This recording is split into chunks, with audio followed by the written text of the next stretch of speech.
Hello ladies and gentlemen, so now we're going to do this problem. The question is, what is 15% of 60, right? So the first thing that we're going to do is we're going to write down our formula. So our formula is part divided by whole equals percent over 100. So the first thing we need to ask if we're going to apply our formula, part over whole equals percent over 100, is what is the part, what is the whole, and what is the percent. In this case, what is 15% tells us that the percentage will be 15. Now, 15% of 60 tells us that 60 will represent the whole. And then finally, the part is unknown to us, and so that we will give a placeholder of x. Okay, and so now with that setup behind us, we're now in a position to utilize our formula by plugging in. So our part, which is x, divided by our whole, which is 60, equals to our percent, which is 15 over 100. Okay, so now we have set up the proportion that we're going to use to solve this percentage problem. Now we recall the following fact, that if A over B is equal to C over D, then AD equals BC.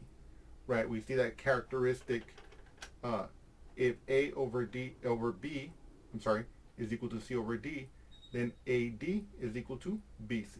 Okay, so here, so applying that to this situation, we can see, aha, it'll be x times 100 will equal to 15 times 60.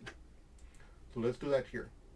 X times 100, we can write that as 100x equals, and then 60 times 15. Okay, now we're going to have to calculate that longhand, so let's do that over here. Okay. So 15, oopsie, forgive me. So 15 times 60, how do we do that? Well, let's do it together.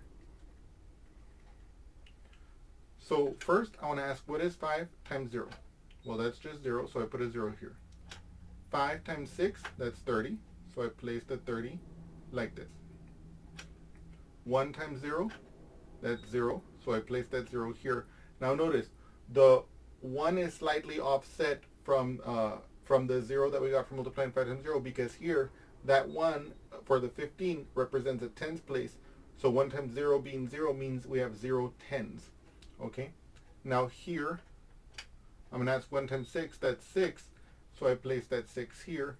And we can see we can add this up. 0 plus 0, 0, here I just drop it. 0 plus 0 is 0. 3 plus 6 is 9. And we can see that we get 100x is equal to 900. Now, so let's continue going here. So now, what is happening here with the 100 next to the x? That means 100 times x. So what's the opposite of multiplying by 100? Dividing by 100. So here, I'm going to divide both sides by 100, and I get x is equal to 900 divided by 100.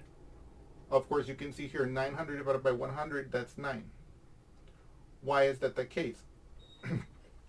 That's the case because 100 goes into 900 9 times.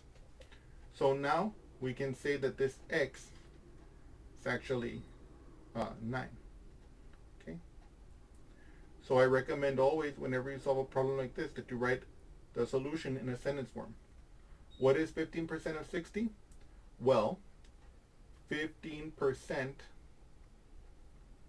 of 60 is 9. Okay? Okay. I hope you've enjoyed this example, and I look forward to seeing you again soon. Thank you so much.